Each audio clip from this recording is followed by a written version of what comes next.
Hi all, നമ്മുടെ കൂടെ ഇന്നുള്ളത് അഭിനവാണ്.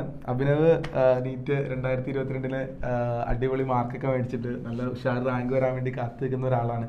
ഡോപ്പ റെസിഡൻഷ്യൽ കഴിഞ്ഞ വർഷം നമ്മുടെ കൂടെ തന്നെ ഉണ്ടായിരുന്നു. സോ അഭിനവിൻ്റെ വിശേഷങ്ങൾ, അതോടൊപ്പം തന്നെ ഡോപ്പ ബോയ്സ് റെസിഡൻഷ്യലിൻ്റെ വിശേഷങ്ങൾ, കാര്യങ്ങളൊക്കെ നമുക്ക് ഡീറ്റെയിൽ ആയിട്ട് അറിയാം.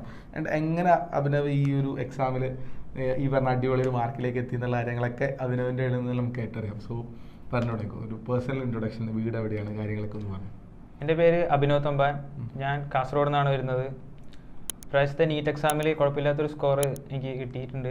അതിന് ഡോപ്പ ഒരു വലിയ കാരണമാണ്. ആക്ച്വലി നമ്മളെന്താ പറയുക, തുടക്കം മുതൽ ആദ്യം മുതൽ തന്നെ തുടങ്ങാം. എപ്പോഴും ഒരു ഡോക്ടർ ആവണം എന്നൊക്കെ വിചാരിച്ചിട്ടുണ്ടായിരുന്നു എപ്പോഴായിരുന്നു? ഞാനിങ്ങനെ 10th ഒരു ഇൻസ്റ്റിറ്റ്യൂഷന് വേണ്ടിയിട്ട് ഇങ്ങനെ ഒരു എക്സാം എഴുതി. അപ്പോൾ അത് നല്ല രസമുണ്ടായിരുന്നു. അങ്ങനെ ഡോക്ടർ ഓറിയൻറ്റഡ് ആയിട്ട് അങ്ങനെ പോകണമെന്നൊന്നും ഉണ്ടായില്ല. ഒരു രസത്തിനങ്ങ് പോയതാണ്. അപ്പോൾ 10th കഴിഞ്ഞപ്പോൾ തന്നെ ആക്ച്വലി എക്സാം ഒക്കെ എഴുതി തുടങ്ങി. ആ എക്സാമിന്റെ രസം പിടിച്ചിട്ട് പോയതാണ്. ശരി, അത് പിന്നെ അപ്പോൾ പ്ലസ് 1 കാര്യത്തിലൊക്കെ അടിപൊളിയായിട്ട് പ്രിപ്പയർ ചെയ്തിട്ടുണ്ടായിരുന്നു? +1 കുഴപ്പമില്ലായിരുന്നു. പക്ഷേ +2 ആയപ്പം പിന്നെ ലോക്ക്ഡൗൺ ഒക്കെ ആയി. പിന്നെ ഞാൻ കുറച്ച് ഉഴപ്പി തുടങ്ങി. അപ്പോൾ +2 ഇതായിപ്പോയത്. എന്നിട്ട് ഫസ്റ്റ് ചാൻസിന്റെ റിസൾട്ട് വന്ന സമയത്തൊക്കെ എന്താ ഫസ്റ്റ് ചാൻസിൽ കിട്ടില്ലായിരുന്നു, ക്ലിയർ ചെയ്യാൻ പറ്റിയിട്ടുണ്ടായിരുന്നില്ല. സോ ആ സമയത്താണോ ഡോപ്പനെ പറ്റി അറിഞ്ഞത്? ആ സമയത്താണ് ഈ +2 കഴിഞ്ഞ് നീറ്റൊക്കെ റിസൾട്ട് അറിയുന്ന സമയത്താണ് ഡോപ്പനെ പറ്റി അറിയുന്നതും പിന്നെ ഡോപ്പയുടെ ക്യാപ്സ്യൂൾ ക്ലാസ്സസിനെ പറ്റിയിട്ടൊക്കെ എനിക്ക് അറിയാമായിരുന്നു. അപ്പോൾ അങ്ങനെ എൻ്റെ ഒരു മെൻറ്റർ ഉണ്ടായിരുന്നു. അപ്പോൾ ആ ചേച്ചിയാ പറഞ്ഞേ ഇങ്ങനെ ഡോപ്പ ഉണ്ട്, അപ്പം അവിടെ ചേർന്ന് ഒന്ന് ടെസ്റ്റ് ചെയ്ത് നോക്കാം എങ്ങനെയുണ്ട് നോക്കാനാണ്. സോ ശരിക്കും സീരിയസ്ലി പറയുകയാണെങ്കിൽ നമ്മൾ പറയാൻ ഒരു ഇൻസ്റ്റിറ്റ്യൂട്ട്, അതിപ്പോൾ ഡോപ്പ എന്നൊരു ഡോക്ടേഴ്സിൻ്റെ ഒരു ഇൻസ്റ്റിറ്റ്യൂട്ട് ഉണ്ട് എന്നിങ്ങനെ പെട്ടെന്ന് അറിഞ്ഞ് ഇവിടെ വരുമ്പോൾ ഫസ്റ്റത്തെ ബാച്ച് റെസിഡൻഷ്യൽ നടക്കാന്ന് പറയില്ല. അപ്പോൾ അങ്ങോട്ട് വരുമ്പോൾ പേടിയായില്ലേ, ടെൻഷൻ ഉണ്ടായിരുന്നു? അപ്പോൾ നമ്മളിങ്ങനെ അങ്ങനെ ഫ്രഷ് ആയിട്ട് തുടങ്ങുന്ന ഒരു ഇൻസ്റ്റിറ്റ്യൂഷൻ ആണെന്നൊക്കെ പറഞ്ഞ് ഇങ്ങനെ നോക്കി നിൽക്കുമ്പോഴാണ് പിന്നെ സാറിൻ്റെ കുറേ വീഡിയോയും അതൊക്കെ കണ്ടിട്ട് വന്ന് നോക്കുമ്പോഴാണ് മനസ്സിലായ ഒരുപാട് ഡിഫറെൻ്റ് ആയിരുന്നു മൊത്തം ടെക്നിക്സ്.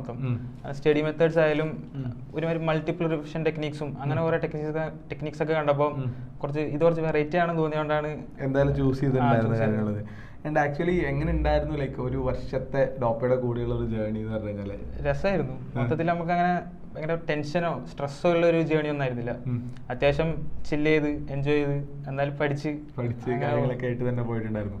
നമ്മുടെ ഇപ്പം ഞാനിങ്ങനെ പറയുകയാണെങ്കിൽ ഇപ്പോൾ ബാക്കിയുള്ളവർക്കും കേൾക്കാൻ താല്പര്യമുള്ളതായിരിക്കും ഹോസ്റ്റലിലെ ലൈഫ്, കാര്യങ്ങൾ, പഠിത്തം, അതൊക്കെ എങ്ങനെയാണ് പോയിക്കൊണ്ടിരുന്നത് കാര്യങ്ങളൊക്കെ? ഹോസ്റ്റലൊക്കെ ഭയങ്കര അടിപൊളിയായിരുന്നു. ഞങ്ങളുടെ ബാച്ച് തന്നെ അത്യാവശ്യം അടിപൊളിയായിരുന്നു. എല്ലാവരും ഭയങ്കര ഫ്രണ്ട്സും കാര്യങ്ങളൊക്കെ ആയിരുന്നു. അപ്പം പിന്നെ ഇടയ്ക്കിടയ്ക്ക് വിശക്കുമ്പോൾ പുറത്തുനിന്ന് ഫുഡ് ഓർഡർ ചെയ്യുക, അതുപോലത്തെ പോസിബിലിറ്റീസ് ഒക്കെ ഉണ്ടായിരുന്നു. അങ്ങനത്തെ കുറേ സാധനങ്ങളൊക്കെ ചെയ്തു. പിന്നെ എല്ലാവരും ഭയങ്കര ഹെൽപ്പിംഗ് ആയിരുന്നു. അതായത് നമുക്ക് പെട്ടെന്ന് എന്തെങ്കിലും ഡൗട്ട്സ് വരുമ്പോഴോ അല്ലെങ്കിൽ നമുക്ക് പെട്ടെന്ന് എന്തെങ്കിലും കിട്ടാതിരിക്കുമ്പോഴും ഒക്കെ എല്ലാവരും ഭയങ്കര കോമ്പറ്റീറ്റീവ് ആയിരുന്നു മൊത്തത്തിൽ. പക്ഷേ ഭയങ്കര ഹെൽത്തി കോമ്പറ്റീഷൻ ആയിരുന്നു എല്ലാവരും. ശരിക്കും സീരിയസ്ലി നമ്മുടെ കഴിഞ്ഞ വർഷത്തെ ഡോപ്പ റെസിഡൻഷ്യൽ ബോയ്സ് ബാച്ച് ഭയങ്കര അടിപൊളിയായിട്ടൊരു ബാച്ചായിരുന്നു. അത് പേഴ്സണലി എനിക്കും എക്സ്പീരിയൻസ് ഉണ്ട്. നമ്മൾ ഇത്തവണത്തെ നീറ്റ് റിസൾട്ടിലേക്ക് വരുമ്പോഴും വല്ലാണ്ട് റിഫ്ലക്ട് ചെയ്യുന്ന ഒരു ബാച്ചാണ്. ഒരു ഓൾ കേരള ലെവലിൽ ഇമ്പാക്ട് ഉണ്ടാക്കാൻ നിങ്ങൾ എത്ര പേരുണ്ടായിരുന്നു? 60-70 പേരല്ലേ? 60-70 പേരുടെ ചെറിയൊരു ബാച്ച്. ആ ബാച്ചിൻ്റെ ഉള്ളിൽ തന്നെ വലിയ impact, like maybe first റാങ്കോ സെക്കൻഡ് റാങ്കോ തന്നെ അല്ലെങ്കിൽ 10ന്റെ അടിയിൽ 2-3 റാങ്കൊക്കെ തന്നെ അച്ചീവ് ചെയ്യാൻ പറ്റുന്ന ഒരു സ്മോൾ ഗ്രൂപ്പാണ് അതിൻ്റെ ഉള്ളിൽ ഉണ്ടായിരുന്നത്. അതിൽ അഭിനവിന്റെ ഒരു പൊസിഷനൊക്കെ പറയുമ്പോൾ എക്സാമിൽ എങ്ങനെയൊക്കെ 4th 5th ഒക്കെ വരുന്ന ആളായിരുന്നു. പക്ഷെ സ്റ്റിൽ അവിടെ നിന്ന് ഒരു 650 മാർക്ക് അല്ലെ, എത്ര 640 മാർക്സ് നമ്മൾ ഈ എക്സാമിൽ ക്രാക്ക് ചെയ്യാൻ പറ്റിയിട്ടുണ്ട് അഭിനവിന്. സോ നമുക്കെന്താ പറയുക, ഈ +1 പഠിക്കുന്ന സമയത്ത്, അപ്പോൾ ആ ഒരു സമയത്ത് ലൈക്ക് ഇപ്പോൾ സപ്പോസ് അഭിനവിൻ്റെ അനിയനുണ്ടെന്ന് വിചാരിക്കും. നമ്മളെ കേട്ടോണ്ടിരിക്കുന്നതിൽ കുറേ അനിയന്മാരും അനിയത്തിമാരൊക്കെ ഉണ്ടാവും. അതിൽ ഇവരോട് എന്താ പറഞ്ഞു കൊടുക്കുക, നമ്മൾ എങ്ങനെ പ്രിപ്പയർ ചെയ്യാൻ നീറ്റിന് വേണ്ടിയിട്ട്? ശരിക്കും ഈ എക്സാം എന്ന് പറയുന്നത് ആർക്കും വേണം ട്രാക്ക് ചെയ്യാൻ പറ്റുന്ന ഒരു എക്സാമാണ്. അപ്പം എനിക്ക് തോന്നിയിട്ടുള്ളതെന്ന് പറഞ്ഞു കഴിഞ്ഞാൽ ഇത് ചെയ്യണമെങ്കിൽ കുറച്ചൊരു ഹാർഡ് വർക്കും പിന്നെ നമുക്കൊരു ടെക്നിക്കും കിട്ടിക്കഴിഞ്ഞാൽ ഈ എക്സാം നമുക്ക് പെട്ടെന്ന് ക്രാക്ക് ചെയ്യാൻ പറ്റും. അപ്പം ഇതിനുവേണ്ടെന്ന് പറഞ്ഞു കഴിഞ്ഞാൽ നമ്മൾ ആ ടെക്നിക്ക് നമുക്ക് കിട്ടുക എന്നുള്ളതാണ് ശരിക്കും പറഞ്ഞാൽ ഇമ്പോർട്ടൻസ് ആയിട്ട് വരുന്നത്. സോ അത് ലൈക്ക് ആരെങ്കിലും ഒരാൾ പറഞ്ഞുതരാൻ ഓൾറെഡി നമുക്കിപ്പം ഡോപ്പയിലാണെങ്കിൽ തന്നെ നമുക്ക് മെന്റേഴ്സ് ഉണ്ടായിരുന്നു. പിന്നെ എപ്പോഴും ആൾക്കാരൊക്കെ ഉണ്ടായിരുന്നു. ശരിക്കും മെന്റേഴ്സിനെ പറ്റി പറയുകയാണെങ്കിൽ 2 മെന്റർമാരുടെ കാര്യം ഇപ്പൊ തന്നെ അഭിനവ് പറഞ്ഞിട്ടുണ്ട്. ഒന്ന് ക്യാപ്സ്യൂളിന്റെ സമയത്ത് ഉണ്ടായിരുന്ന മെന്റർ, പിന്നെ റെസിഡൻഷ്യൽ അജിത് ഉണ്ടായിരുന്നു. പിന്നെ ലൈക്ക് അപ്പോൾ ഈ ക്യാപ്സ്യൂളിന്റെ സമയത്ത് ആരായിരുന്നു മെന്റർ ഉണ്ടായിരുന്നത്? ആക്ച്വലി ഷഫാന എന്ന് പറഞ്ഞൊരു ഉണ്ടായിരുന്നു അല്ലേ? സോ അവരും അന്നും അപ്പൊ ഇവർ മെന്റേഴ്സിന്റെ ഒക്കെ ഒരു റോൾ എന്തായിരുന്നു ആക്ച്വലി ഉണ്ടായിരുന്നത്? അവർ ശരിക്കും പറഞ്ഞു കഴിഞ്ഞാൽ നമ്മളെ ഇപ്പം എന്താണോ നമ്മൾ നീറ്റ് പ്രിപ്പറേഷൻ ചെയ്യുമ്പോൾ എന്താണോ നമ്മൾക്ക് അനുഭവിക്കുന്നത് അവർക്ക് മൊത്തം ഏകദേശം അറിയാമല്ലോ. അപ്പൊ നമ്മൾ ചോദിക്കുന്ന ചോദ്യങ്ങൾക്ക് ഓൾറെഡി അവർക്ക് ക്വസ്റ്റ്യനൊക്കെ ഒരു ആൻസർ ഉണ്ടാവും. അപ്പോൾ നമുക്ക് എന്ത് ഡൗട്ട് ഉണ്ടെങ്കിലും ഇപ്പം നമ്മൾ പെട്ടെന്ന് പഠിച്ചിട്ടൊന്നും മനസ്സിലാവുന്നില്ല എന്നാണെങ്കിലോ, അല്ലെങ്കിൽ നമുക്ക് പെട്ടെന്ന് ഇവിടെ സ്റ്റക്ക് ആയാലോ, അല്ലെങ്കിൽ നമുക്ക് എങ്ങനെയെങ്കിലും ഇങ്ങനെ ഡ്രോപ്പ് ചെയ്യാനൊക്കെ തോന്നുന്ന സമയത്തൊക്കെ അവർ തന്നെ നമുക്ക് പറഞ്ഞുതരും, ഇങ്ങനെയല്ല, ഇങ്ങനെയാണ് പഠിക്കേണ്ടത്, ഇങ്ങനെയാണ് ചെയ്യേണ്ടത്, ക്വസ്റ്റ്യൻസ് കൂടുതൽ ചെയ്യണം, അങ്ങനെയുള്ള കാര്യങ്ങളൊക്കെ ഇവർ പറഞ്ഞുതരും. അപ്പോൾ നമുക്ക് ആ ഒരു മെത്തേഡ് അപ്ലൈ ചെയ്യുമ്പോൾ നമുക്ക് അതനുസരിച്ച് ആക്ച്വലി നമ്മുടെ പഠിക്കുന്നതിന്റെ മെത്തേഡ് കറക്റ്റ് ആക്കാൻ വേണ്ടിയിട്ട് അത് ഹെൽപ്പ് ചെയ്തിട്ടുണ്ട്. പിന്നെ നമ്മളിപ്പോൾ ഓഫ്കോഴ്സ് ഒരു ഹോസ്റ്റലിനെ പറ്റി പറയുമ്പോൾ നമുക്ക് ഒരിക്കലും ഒഴിവാക്കാൻ പറ്റാത്ത ആൾക്കാരാണ് അവിടുത്തെ കോർഡിനേറ്റേഴ്സ്, അവിടുത്തെ വാർഡൻസ് ആൾക്കാരൊക്കെ. സോ അവരൊക്കെ എങ്ങനെയായിരുന്നു നിങ്ങളൊരു സപ്പോർട്ട്? ഞങ്ങൾക്ക് ക്ലാസ്സിൻ്റെ അകത്ത് നിഹാദ് സാർ ഉണ്ടായിരുന്നു. അപ്പം എപ്പോഴും ഞങ്ങളെ മോണിറ്റർ ചെയ്യും. ഞങ്ങൾ എന്തെങ്കിലും ഇപ്പം ടാബ് പൊട്ടിച്ച് പുറത്തു പോവുക അങ്ങനത്തെ പരിപാടിയൊക്കെ ചെയ്യുമ്പോൾ നോക്കാനും കാര്യങ്ങളും ഒരു ഒന്നും അങ്ങോട്ട് വിട്ടുപോകാത്ത രൂപത്തിൽ നോക്കാൻ വേണ്ടി ആളുണ്ടായിരുന്നു. അതുപോലെ അപ്പം എന്തെങ്കിലും ഡൗട്ട് ഉണ്ടെങ്കിലും സാറിനോട് പോയി ചോദിക്കുമായിരുന്നു. പിന്നെന്ന് പറഞ്ഞു കഴിഞ്ഞാൽ ഞങ്ങളെ വാർഡനായാലും ഭയങ്കര എല്ലാവരും ഭയങ്കര കോപ്പറേറ്റീവ് ആയിട്ടുള്ള ഒരു സംഭവത്തിലായിരുന്നു. ഇപ്പോൾ ലൈക്ക് ഒരു ഓൾമോസ്റ്റ് 1 year മൊത്തം ആ ഒരു റെസിഡൻഷ്യൽ ക്യാമ്പസിന്റെ ഉള്ളിൽ സീരിയസ്ലി പറയുകയാണെങ്കിൽ ഒരു ജയിൽ പോലത്തെ ഒരു സ്ഥലമല്ലേ, അങ്ങനെ പറയാൻ പറ്റുമോ? പക്ഷെ അങ്ങോട്ട് നിങ്ങൾക്ക് അതിന്റെ ഉള്ളിൽ എങ്ങനെയാണ്? ഞാൻ ഫസ്റ്റ് വന്നപ്പോൾ കാണുമ്പോൾ ഒരു കറക്റ്റ് ഒരു ജയിൽ പോലെ അപ്പിയറൻസ് ആയിരുന്നു. ഞാൻ വിചാരിച്ച് അത് പുറത്തൊരു ക്ലോസിംഗ് ഡോറും പിന്നെ സെക്യൂരിറ്റി ഒക്കെ കണ്ടപ്പോൾ ഞാൻ വിചാരിച്ച് ഇത് മിക്കവാറും പെട്ട രീതിയായിരിക്കും. പക്ഷെ വന്നപ്പോൾ ഭയങ്കര ഡിഫറെന്റ് ആയിരുന്നു. കാരണം ഞങ്ങളുടെ വാർഡനായാലും ഏകദേശം ഞങ്ങളെക്കാൾ ഒരു 5 വയസ്സ് കൂടുതലുള്ള ഒരു ഏട്ടൻ, അതുപോലെ ഞങ്ങളുടെ വാർഡൻ, മെന്റർ, അങ്ങനെ ആൾക്കാരൊക്കെ ഏകദേശം ഞങ്ങളുടെ ഒരു ഏജ് ഗ്രൂപ്പ് ആയിരുന്നു എല്ലാവരും. അപ്പോൾ ഭയങ്കര എൻജോയ് ചെയ്ത് വലിയ പ്രശ്നമില്ലാതെ. ശരി. പിന്നെ ഹോസ്റ്റലിലെ എന്താ പറയുക, ഹോസ്റ്റലിൽ ഏറ്റവും ഇഷ്ടപ്പെട്ട ഒരു കാര്യങ്ങളോ അങ്ങനത്തെ എന്തെങ്കിലുമൊക്കെ ബാക്കിയുള്ളവർക്ക് അവർക്ക് കൂടുതൽ അറിയാം, ലൈക്ക് ഇനി ഇങ്ങോട്ട് വരാൻ നിൽക്കുന്ന കുട്ടികൾക്കും കൂടുതൽ അറിയാൻ താല്പര്യമുള്ള കാര്യങ്ങൾ അതായിരിക്കും ഉണ്ടാവുക? ഹോസ്റ്റല് നമ്മൾ ആ ഒരു രീതിയിൽ എടുക്കുകയാണെങ്കിൽ അത്യാവശ്യം വൈബുള്ള സ്ഥലമാണ്. ഇപ്പം ഫെസ്റ്റിവലൊക്കെ വരുമ്പോൾ നമ്മൾ തന്നെ ലൈറ്റിൽ ഫുള്ള് പ്ലാസ്റ്റിക് കവറൊക്കെ കെട്ടി ലൈറ്റ് ആക്കുക. അതുപോലെ എല്ലാ അലമ്പും ഉണ്ടാവും. ബാത്റൂമിൽ കയറി വെള്ളമൊക്കെ എടുത്ത് കളിക്കുക. ഒരു രസമുള്ള പരിപാടികളായിരുന്നു. പക്ഷെ സ്റ്റിൽ നിങ്ങൾക്ക് എനിക്കൊന്നു വെച്ചാൽ നിങ്ങൾ അതിന്റെ ഒപ്പം തന്നെ പഠിത്തവും ഞങ്ങള് എപ്പം ഇങ്ങനെ അലമ്പ് കഴിഞ്ഞ് കഴിഞ്ഞാൽ പിന്നെ അപ്പം തന്നെ ഇരുന്ന് അന്ന് ശരിയാ അപ്പൊ പഠിക്കാം, അങ്ങനെ എല്ലാവരും അങ്ങനെ തന്നെ. അതായത് കുറച്ചൊന്ന് തട്ടിമുട്ടി അത് കഴിഞ്ഞ് കഴിഞ്ഞാൽ എല്ലാവരും വന്ന് പഠിക്കായിരിക്കും. ഷെഡ്യൂളിന്റെ സമയത്ത് എല്ലാവരും ഭയങ്കര സ്ട്രിക്റ്റ് ആയിരുന്നു. നമ്മുടെ ഒരു ഹോസ്റ്റലിലെ ഒരു ഷെഡ്യൂൾ കാര്യങ്ങളൊക്കെ കുട്ടികൾക്ക് വേണ്ടി പറഞ്ഞു കൊടുക്കുകയാണെങ്കിൽ എങ്ങനെയായിരിക്കും? ഞങ്ങൾക്ക് ഓൾറെഡി ഒരു ഫിക്സ്ഡ് ടൈം ടേബിൾ ഡോപ്പയുടെ അടുത്ത് വരും. അപ്പൊ അതനുസരിച്ച് നമ്മൾ അവിടെ ഇരുന്ന് എന്തായാലും നമുക്കൊരു ഫിക്സ് അവർ പഠിക്കണം. എത്ര മണിക്കൂറൊക്കെ ഒരു ദിവസം പഠിക്കുമായിരുന്നു നിങ്ങൾ?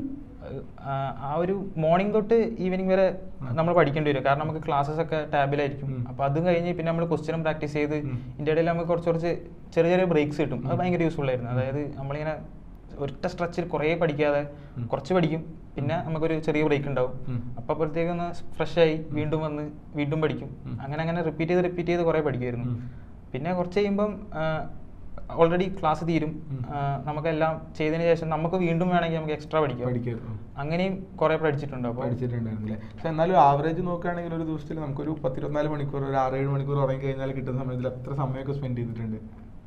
അങ്ങനെ വെച്ചാൽ ഒരു 10-12 മണിക്കൂർ, 12-13 മണിക്കൂറൊക്കെ സ്ഥിരമായിട്ട് പഠിക്കുന്നുണ്ടായിരുന്നല്ലോ അല്ലേ? സോ അതിലൊരു വിഷമം തോന്നുന്ന കാര്യങ്ങളോ അങ്ങനെ എന്തെങ്കിലും തോന്നിയിട്ടുണ്ടോ? ഇല്ല, രസമായിരുന്നു അത്. നമ്മളങ്ങനെ പഠിച്ച് നമുക്കങ്ങനെ ഒറ്റ സ്ട്രെച്ച് അല്ലാത്തതുകൊണ്ട് നമുക്ക് പെട്ടെന്ന് അങ്ങനെ.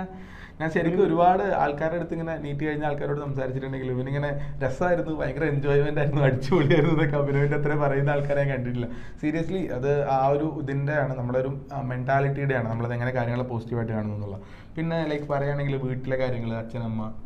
എൻ്റെ അച്ഛൻ ബി.എഡ് കോളേജിലാണ്, പിന്നെ അമ്മ ടീച്ചറാണ്. അപ്പൊ അവര് ഇങ്ങനെ ഈ പഠിത്തം അതൊക്കെ പഠിക്കുന്നുണ്ടോ അങ്ങനെയൊക്കെ വന്ന് നോക്കും. പിന്നെ അത്യാവശ്യം സപ്പോർട്ടീവ് ആണ്. എപ്പോഴെങ്കിലും ഒക്കെ ലൈക്ക് ഇത് വേണ്ടായിരുന്നു അല്ലെങ്കിൽ നിർത്തി പോകായിരുന്നു എന്നൊക്കെ തോന്നിയിട്ടുണ്ടോ? എനിക്ക് ഈ ഇടക്കുന്ന ഒരു മാർക്ക് ഇങ്ങനെ ഡിപ്പ് ആവുമ്പോ എനിക്ക് ഇടയ്ക്കൊക്കെ തോന്നും ഇതൊന്നും ചെയ്യാതെ വേറെ എന്തെങ്കിലും പോയാൽ മതിയായിരുന്നു തോന്നിയിട്ടുണ്ടായിരുന്നു. അപ്പൊ ആ ഒരു സമയത്തൊക്കെ നമ്മള് എങ്ങനെയാ അതിനെ ഓവർകം ചെയ്ത് വന്നിട്ടുണ്ടായിരുന്നു? അപ്പം എന്ന് പറഞ്ഞു കഴിഞ്ഞാൽ നമുക്ക് ഇപ്പം ആ സമയത്ത് തന്നെ ഇടയ്ക്കിടയ്ക്ക് നമ്മുടെ അടുത്ത് ഡയറക്ടേഴ്സ് വരും. അപ്പൊ ഡയറക്ടേഴ്സിനോട് നമുക്ക് ഇങ്ങനെ പറയുമ്പോൾ ഇപ്പൊ നിയാസ് ഡോക്ടറൊക്കെ ആണെങ്കിൽ നമുക്ക് അപ്പൊ തന്നെ ഇങ്ങനെ പറഞ്ഞുതരും, നിങ്ങൾ ഇങ്ങനെ ചെയ്താൽ മതി, ഇതിങ്ങനെ സാധാരണയാണ് ഡിപ്പൊക്കെ, റെഡി ആയി പോയിക്കോളും. പിന്നെ വീട്ടിൽ വിളിച്ചാൽ അത്യാവശ്യം അവരും സപ്പോർട്ട് ചെയ്യും. പിന്നെ ഏറ്റവും വലിയ ഗുണം എന്ന് പറഞ്ഞു കഴിഞ്ഞാൽ നമ്മുടെ ഫ്രണ്ട്സ് ആണ്. ഇവര് നമ്മളെല്ലാരും കൂടി ഇരുന്ന് റൂമിലിരുന്ന് ഇങ്ങനെ വർത്താനം പറഞ്ഞ കച്ചറയാകുമ്പോഴത്തേക്കും അപ്പോഴത്തേക്കും ആ ഡിപ്രഷൻ അതൊക്കെ മാറി കിട്ടുന്നുണ്ടാവും. അങ്ങനെ ഒരു ഭയങ്കര ഒരു ഹെൽത്തി ആയിട്ടുള്ള ഒരു അറ്റ്മോസ്ഫിയറിൻ്റെ ഉള്ളിൽ നമുക്ക് വരാൻ പറ്റുന്നില്ല അല്ലേ? സോ പിന്നെ ഇപ്പോൾ റിപ്പീറ്റ് ചെയ്തുകൊണ്ടിരിക്കുന്ന കുട്ടികളാണെങ്കിൽ സാധാരണഗതിയിൽ ഇപ്പോൾ നീ പറഞ്ഞ പോലെ തന്നെ കംപ്ലയിൻറ്റ്സ് പല രൂപത്തിലുള്ള കംപ്ലയിൻറ്റുകൾ പറയും. എനിക്ക് മാർക്ക് കൂടുന്നില്ല അല്ലെങ്കിൽ മാർക്ക് കുറഞ്ഞു പോകുന്നു, അങ്ങനെയാവുന്നു. അവരോടൊക്കെ എന്താ പറയാനുള്ളത്? അത് ശരിക്കും നമ്മള് ആ ഒരു ടെക്നിക്ക് മനസ്സിലാക്കുക, അതനുസരിച്ച് നമ്മൾ വർക്ക് ചെയ്യുക. അപ്പം ശരിക്കും പറഞ്ഞാൽ പിന്നെ ഈ ഡിപ്പൊക്കെ എന്തായാലും ഉണ്ടാവും നമുക്ക്. പിന്നെ ഇപ്പൊ എനിക്ക് എന്റെ ബാക്ക് സ്റ്റോറി മൊത്തം നോക്കുമ്പോൾ ആ ഡിപ്പൊക്കെ ഉണ്ടാവുന്നതിന് കാരണം ഉണ്ടായിരുന്നു. അതായത് ഞാൻ ആ സമയത്ത് പഠിച്ച ടെക്നിക്ക് മോശമായിരുന്നു, അപ്പൊ എനിക്ക് ഡിപ്പായി. പിന്നെ ഞാൻ ആ സമയത്ത് കോൺസെൻട്രേറ്റ് ചെയ്യില്ല പാഠത്തില്, അപ്പൊ ഡിപ്പായി. അപ്പൊ എനിക്ക് ഏകദേശം അറിയാം ഇപ്പം എവിടെ എന്തൊക്കെയാണ് പ്രശ്നങ്ങൾ എന്ന് പറഞ്ഞു കഴിഞ്ഞാൽ ഇപ്പൊ അറിയാം. ഇപ്പൊ ഞാൻ പറയാണ്, ഇപ്പൊ അഭിനവിന്റെ അടുത്ത് പറയാണ് ഒരു 10 കുട്ടികളെ തരാം മെന്റർ ചെയ്തിട്ട് കൃത്യമായിട്ട് കൊണ്ടുപോകാൻ പറ്റുമെന്ന് ഇപ്പൊ പറ്റും. അതിനുള്ള കോൺഫിഡൻസ് ആയിട്ടുണ്ട് ഡെഫിനറ്റ്ലി. സോ അടുത്ത വർഷം എന്തായാലും നമുക്ക് പ്രതീക്ഷിക്കാം. അഭിനവ് മിക്കവാറും കോഴിക്കോട് മെഡിക്കലിൽ തന്നെ വരുമെന്നാണ് നമ്മൾ പ്രതീക്ഷിക്കുന്നത്. സോ വരികയാണെങ്കിൽ എന്തായാലും ഡോപ്പയുടെ പാർട്ടായിട്ട് ഉണ്ടാവില്ലേ ഉണ്ടാവും കുറച്ച് കുട്ടികളൊക്കെ. അതായത് നമുക്ക് അറിയുന്ന കാര്യങ്ങൾ പറഞ്ഞു കൊടുക്കുക എന്നുള്ളതാണ്. സോ അത്തരത്തിൽ തന്നെ നമുക്ക് മുന്നോട്ട് പോകാമെന്ന് വിചാരിക്കുകയാണ്. പിന്നെ മറ്റെന്തെങ്കിലും ഇപ്പോൾ +1 +2 പഠിക്കുന്ന കുട്ടികളോട്, അല്ലെങ്കിൽ ഇപ്പോൾ എല്ലാവരും ചോദിക്കുന്ന, ഇപ്പോൾ അടുത്ത യൂട്യൂബിൽ വരുന്ന കമന്റ് ആയിരിക്കും, നീ ഇടയ്ക്കിടയ്ക്ക് ടെക്നിക്ക് ഉണ്ടെങ്കിൽ എന്ന് പറയുന്നത്. എന്താ ടെക്നിക്ക് ശരിക്കും? ടെക്നിക്ക് എന്ന് പറഞ്ഞു കഴിഞ്ഞാൽ നമ്മൾ NCERT ഓറിയന്റഡ് പഠിക്കാനുള്ളതാണ് ഫസ്റ്റ് ടെക്നിക്ക്. എന്ന് പറഞ്ഞാൽ എക്സ്ട്രാ വെറുതെ ഒരു സബ്ജക്റ്റ് നമ്മളിങ്ങനെ PhD എടുക്കാൻ പോകുന്നത് പോലെ പഠിക്കാതെ ആ പെരിഫറിയിൽ ആ സംഭവം എന്താണെന്ന് അറിയാം, എന്നിട്ട് കൂടുതൽ ക്വസ്റ്റ്യൻ ചെയ്യുക എന്നുള്ളതാണ് മെയിൻ ടെക്നിക്ക്. അതായത് ഞാൻ +1 +2 പഠിച്ച സമയത്ത് ഞാൻ തിയറി പഠിക്കും, എന്നിട്ട് ഡയറക്റ്റ് പോയിട്ട് എക്സാം ഉണ്ടെങ്കിൽ എക്സാം എഴുതും. അപ്പം അവിടെയാണ് ഞാൻ ആദ്യമായിട്ട് ഈ ക്വസ്റ്റ്യൻസ് ഒക്കെ കാണുന്നത്. പക്ഷെ ഇവിടെ എത്തിയപ്പോൾ ഞാൻ തന്നെ ഒരു ഗൈഡ് വാങ്ങി. പിന്നെ ലൈബ്രറിയിലും ഗൈഡ് ഉണ്ടായിരുന്നു, പക്ഷെ പേഴ്സണൽ ഗൈഡ് നിങ്ങൾക്ക് ചൂസ് ചെയ്യാം. എന്നിട്ട് പിന്നെ ആ ഗൈഡ് റിപ്പീറ്റഡായിട്ട് സോൾവ് ചെയ്തുകൊണ്ടിരിക്കും. അപ്പം അങ്ങനെയായിരുന്നു ഞാൻ ചെയ്തത്. അതൊരു ടെക്നിക്ക്. പിന്നെ പഠിച്ചിട്ട് റിവൈസ് ചെയ്യുക. അതായത് നമ്മൾ ഒരു പാഠം പഠിച്ചു കഴിഞ്ഞാൽ മൊത്തത്തിൽ ആ പാഠം വിടാതെ അതേ പാഠത്തിന് വേറെ ഏതെങ്കിലും പാഠത്തിൽ അപ്ലൈ ചെയ്യാൻ പറ്റുമോ, ലിങ്ക് ചെയ്ത് പഠിക്കുക. അതൊക്കെയാണ് മെയിൻ ആയിട്ട് കാര്യങ്ങൾ. അപ്പോൾ 2-3 കാര്യങ്ങൾ ഒന്ന് സമ്മറൈസ് ചെയ്ത് പറയുകയാണെങ്കിൽ ആദ്യത്തെ കാര്യം NCERT ആണ്. NCERT ഓറിയന്റഡ് ആയിട്ട് മാത്രം പഠിക്കുക, പെരിഫറൽ നോളജ് മാത്രം മതി. ഒരുമാതിരി എല്ലാം ഇൻഡെപ്ത് നോളജ് എല്ലാം മനസ്സിലാക്കിയിട്ട് അങ്ങനെ ഭാഷയൊന്നും പഠിക്കണ്ട, നമ്മളത് പഠിച്ചങ്ങ് കഴിഞ്ഞ് പോയാൽ മതി. രണ്ടാമത്തെ കാര്യം ക്വസ്റ്റ്യൻ ചെയ്യാന്നുള്ളതാണ്. മൂന്നാമത്തെ കാര്യം പ്രോപ്പർലി റിവൈസ് ചെയ്തുകൊണ്ടിരിക്കുക, മറ്റ് ചാപ്റ്റേഴ്സ് ആയിട്ട് ലിങ്ക് ഫോം ചെയ്തുകൊണ്ടിരിക്കുക എന്നുള്ള കാര്യം. സോ ഈ ഒരു നിലയിലൊക്കെ പഠിക്കാനാണ്. ഇങ്ങനെ പഠിച്ചു കഴിഞ്ഞാൽ എല്ലാവർക്കും കിട്ടും, ഇങ്ങനെ പഠിച്ചു കഴിഞ്ഞാൽ ആർക്കും കിട്ടും. അതില് പ്രത്യേകിച്ച് ഒന്നും ഒരു സംഭവമില്ല. കാരണം നമ്മളിപ്പം കുറച്ചുകൂടി പഠിച്ചാൽ നമുക്ക് കുറച്ചുകൂടി മാർക്ക് കിട്ടും. ഇപ്പൊ ഞാൻ വീണ്ടും എനിക്ക് എഴുതുകയാണെങ്കിൽ എനിക്ക് കുറച്ചുകൂടി മാർക്ക് അങ്ങനെ തോന്നുന്നുണ്ട്. ഇങ്ങനെ തോന്നുന്നുണ്ട് വീണ്ടും ഒരു റിപ്പീറ്റ് ചെയ്ത് കുറച്ചുകൂടി മാർക്ക് എടുത്താൽ കുറച്ചുകൂടി റോളിന്റെ റാങ്ക് അപ്പൊ അങ്ങനെ കൂടെ ഉണ്ടെങ്കിൽ അതിന്റെ അർത്ഥം ആർക്കും പഠിച്ചു പറ്റുന്ന കാര്യം എന്നുള്ളത് തീർച്ചയായിട്ടും കണ്ടുകൊണ്ടിരിക്കുന്ന എല്ലാവരോടും നമ്മൾ തുടർച്ചയായിട്ട് നമ്മൾ പറഞ്ഞുകൊണ്ടിരിക്കുന്നതാണ്. അതിപ്പോ അഭിനവ് എനിക്ക് കുറച്ചുകൂടി തോന്നുന്നത് എനിക്കൊക്കെ +2 പേഴ്സണലി എനിക്ക് +2 കിട്ടിയതിനേക്കാൾ കൂടുതൽ മാർക്കൊക്കെ മേടിച്ച ആളായിരിക്കുന്നു പ്രതീക്ഷയുണ്ട്. അപ്പോൾ ഞാനിവിടെ ഇരിക്കുകയാണെങ്കിൽ ഞാൻ എപ്പോഴും അങ്ങനെ പറയാം, ഞാനിവിടെ ഇരുന്ന് നിങ്ങളോട് സംസാരിക്കുന്നുണ്ടെങ്കിൽ എല്ലാവർക്കും പറ്റും. അതേ കാര്യം തന്നെയാണ് ഇവരും പറയുന്നത്. ഒരു നിസ്സാരപ്പെട്ട 3 കാര്യങ്ങളാണ് പറയുന്നത്. ഒന്ന് NCERT ഓറിയന്റഡ് ആയിട്ട് മാത്രം പഠിക്കുക, പിന്നെ ക്വസ്റ്റ്യൻസ് നല്ലോണം പ്രാക്ടീസ് ചെയ്യുക, പിന്നെ മാക്സിമം ലിങ്കുകൾ ഫോം ചെയ്യുക. അതായത് എല്ലാ ചാപ്റ്ററും കണക്റ്റഡ് ആയിട്ട് ഫീൽ ചെയ്തിട്ടുണ്ട് അല്ലേ? ഒട്ടുമിക്ക നമുക്ക് ഫിസിക്സിൽ തന്നെ ആണെങ്കിൽ ഇലക്ട്രോസ്റ്റാറ്റിക്സ്, ഗ്രാവിറ്റേഷൻ, പിന്നെ ഈ ആറ്റംസ് ആൻഡ് ന്യൂക്ലിയർ, അതൊക്കെ നമുക്ക് ഒരു ഒറ്റ സ്ട്രെച്ചിൽ കവർ ചെയ്യാൻ പറ്റുന്ന സാധനങ്ങൾ പോലെ തന്നെയാണ്. പിന്നെ കെമിസ്ട്രി, ഓർഗാനിക്, ഒട്ടുമിക്ക എല്ലാം ലിങ്ക്ഡ് ആണ്. അപ്പോൾ അങ്ങനെ നോക്കുകയാണെങ്കിൽ സബ്ജക്ട് വൈസ് തന്നെ ബയോളജിന്റെ ഉള്ളിൽ തന്നെയാണെങ്കിലും ഓരോരോ ചാപ്റ്റേഴ്സ് ഇവിടെ പഠിച്ചത് തന്നെ കഴിഞ്ഞ അവിടെ പഠിച്ചിട്ടുണ്ടാവും എന്നുള്ള രൂപത്തിലാണ്. സോ അതൊക്കെ ലിങ്ക് ചെയ്തിട്ട് ആസച്ച് ഒരു പിക്ചർ ഫോം ചെയ്യിപ്പിക്കുക എന്നുള്ളതാണ്. ആൻഡ് എത്രത്തോളം ഇമ്പോർട്ടന്റ് ആണ് റിവിഷൻ പീരീഡ് എന്ന് പറയുന്ന ഒരു സാധനം, അല്ലെങ്കിൽ ആക്ച്വലി നമ്മൾ റിപ്പീറ്റ് ചെയ്യാൻ തുടങ്ങുന്നത് അവിടെയാണ്, അങ്ങനെ തോന്നുന്നുണ്ടോ? നമ്മളോട് എപ്പോഴും പറയാറെന്ന് പറഞ്ഞു കഴിഞ്ഞാൽ നമ്മൾ മൊത്തം റിപ്പീറ്റ് ചെയ്യുന്ന സമയത്ത് ഇതൊന്നും അല്ല ആക്ച്വൽ പിക്ചർ ശരിക്കും നിങ്ങൾ റിവൈസ് ചെയ്യുമ്പോഴാണ് ശരിക്കും നിങ്ങൾ എന്താണ് നിങ്ങൾക്ക് മനസ്സിലാവും. ഇത്രയും നാൾ നിങ്ങളുടെ അടുത്ത എഫേർട്ട് ശരിക്കും എന്താണ് മനസ്സിലാവുക, അവസാനത്തെ പീരീഡാണ് മനസ്സിലാവും. അത് ഏകദേശം അതേപോലെ തന്നെ ആയിരുന്നു. നമ്മൾ പഠിച്ച് ലാസ്റ്റ് എത്തിയപ്പോൾ നമുക്കൊന്നും ഓർമ്മയില്ലാത്ത പോലെ നമുക്ക് തോന്നും. അപ്പോൾ എന്നിട്ട് എക്സാംസ് വരും, അതായത് റിപ്പീറ്റഡ്ലി എക്സാംസ് ആയിരുന്നു. അതായത് ഓരോ ദിവസം ഒരു 3 പാഠം വെച്ച് എക്സാം. അപ്പോൾ റിവൈസ് ചെയ്യുമ്പോൾ നമുക്ക് എവിടേക്കും എന്തൊക്കെയോ ഓർമ്മയുണ്ടാവും. അപ്പോൾ ആ ഓർമ്മ വെച്ച് നമ്മൾ കളക്ട് ചെയ്ത് പിക്ക് ചെയ്ത് പോയായിരുന്നു. അതുപോലെ ഫുൾ മാരത്തോൺ എക്സാം വന്നപ്പോൾ ഒറ്റ സ്ട്രെച്ചിൽ 1 മണിക്കൂർ ഒരു പാഠം, 1 മണിക്കൂർ 2-3 പാഠം, അങ്ങനെ പിക്ക് ചെയ്ത് പോയായിരുന്നു. ഇമ്പോർട്ടൻറ്റ് സാധനങ്ങൾ മാത്രം ആലോചിച്ചപ്പോൾ എങ്ങനെ തോന്നിയിട്ടുണ്ടായിരുന്നു പഠിച്ചോടുന്ന സമയത്ത്? അപ്പൊ എനിക്ക് ഇങ്ങനെ ഇത്രയും മൊത്തത്തിൽ ഇത് തീരുമെന്ന് എനിക്കൊരു ഉറപ്പുണ്ടായിരുന്നു. അങ്ങനെയായിരുന്നു. പിന്നെ ഇപ്പൊ ആലോചിക്കുമ്പോൾ എങ്ങനെ തോന്നുന്നു? ഇപ്പൊ ആലോചിക്കുമ്പോൾ പെട്ടെന്ന് കിട്ടുന്നത് ഒരു ഭാഗ്യം തോന്നുന്നു. നല്ലൊരു ഫൺ റൈഡ് പോലെ ഫീൽ ചെയ്യുന്നുണ്ടായിരുന്നു. എന്റെ ആയിരുന്നു ഏറ്റവും രസം.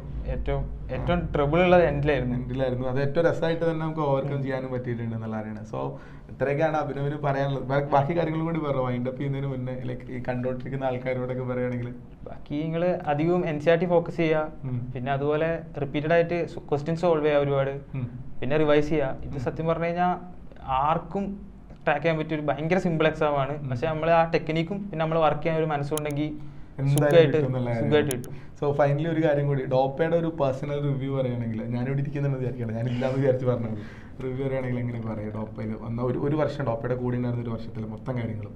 ഡോപ്പ രസമാണ്. അതായത് ഞാൻ നേരത്തെ പറഞ്ഞ കാര്യമില്ല, ടെക്നിക്കും പിന്നെ ഹാർഡ് വർക്കും നമ്മൾ ചെയ്യുകയാണെങ്കിൽ ടെക്നിക്ക് ഇവർ പറഞ്ഞോളൂ. അധികവും ഇവർ ഇടയ്ക്കിടയ്ക്ക് വന്ന് നമ്മളിങ്ങനെ ചൊറയിക്കൊണ്ടേയിരിക്കും, ഇത് ചെയ്യണം അത് ചെയ്യണം.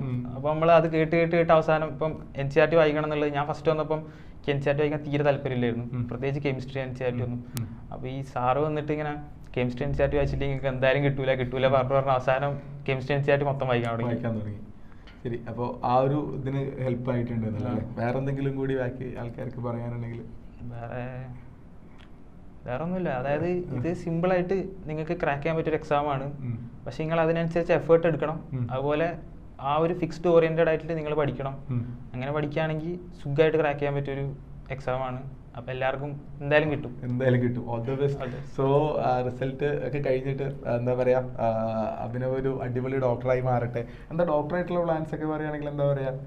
ഡോക്ടറായിട്ട് എനിക്ക് ശരിക്കും ഡോക്ടർ പ്രൊഫഷൻ എങ്ങനെയാണെന്നും ഈ മെഡിക്കൽ കോളേജ് ഒക്കെ എങ്ങനെയാണെന്നും അതിന്റെ ഒരു അത് ഒരു കാര്യം ഞങ്ങൾ എന്തായാലും ഗ്യാരണ്ടി തരാം. നമ്മളിവിടെ ഇനി അങ്ങോട്ട് പോയി PG ഒക്കെ എത്തുന്നത് വരെയുള്ള ഫുൾ ഹെൽപ്പും സപ്പോർട്ടായിട്ട് നമ്മളെന്തായാലും കൂടെ തന്നെ ഉണ്ടാവും. സോ ഓരോ സ്റ്റേജിലും അതിപ്പോൾ ഡോപ്പ ആക്ച്വലി നമ്മൾ ഡോപ്പ എന്ന് പറയുന്ന ഒരു കൺസെപ്റ്റിൻ്റെ ഉള്ളിൽ തന്നെ നമ്മൾ വിചാരിക്കുന്ന ഒരു കാര്യം അതാണ്. കാരണം നമ്മളൊരു മെഡിക്കൽ കമ്മ്യൂണിറ്റി ബിൽഡ് ചെയ്യാന്നുള്ളത്. ഇപ്പോൾ 10ാം ക്ലാസ് മുതൽ അല്ലെങ്കിൽ ഒരു 8ാം ക്ലാസ് 9ാം ക്ലാസ് മുതൽ അങ്ങോട്ടേക്ക് MBBS കയറുന്നതും MBBS പഠിക്കുമ്പോഴും അത് കഴിഞ്ഞിട്ടുള്ള PG വരെ എത്തുന്ന ഒരു പീരീഡിൽ നല്ലൊരു കമ്മ്യൂണിറ്റി ബിൽഡ് ചെയ്യാന്നുള്ള രൂപത്തിലാണ്. സോ അങ്ങനെ തന്നെ പറയാം, നിങ്ങളുടെ അടുത്ത് വെൽക്കം ടു ഡോപ്പ, അടിപൊളിയായിട്ടിരിക്കുക. സോ ഇനി കൂടുതൽ അനിയന്മാരൊക്കെ വരുന്ന സമയത്ത് അവരൊക്കെ ഹെൽപ്പ് ചെയ്യാനൊക്കെ വേണ്ടി അഭിനവ് ഉണ്ടാവും എന്ന് വിചാരിക്കുകയാണ്. സോ എല്ലാവർക്കും വീണ്ടും കാണാം. വീണ്ടും വേറൊരു ടോപ്പറുടെ കൂടെ നമ്മൾ അടുത്തൊരു ഇന്റർവ്യൂ പോസ്റ്റ് ചെയ്യും. അന്ന് അതിൽ കാണുന്നത് വരേക്കും ബൈ ബൈ, എല്ലാവർക്കും സീ യു.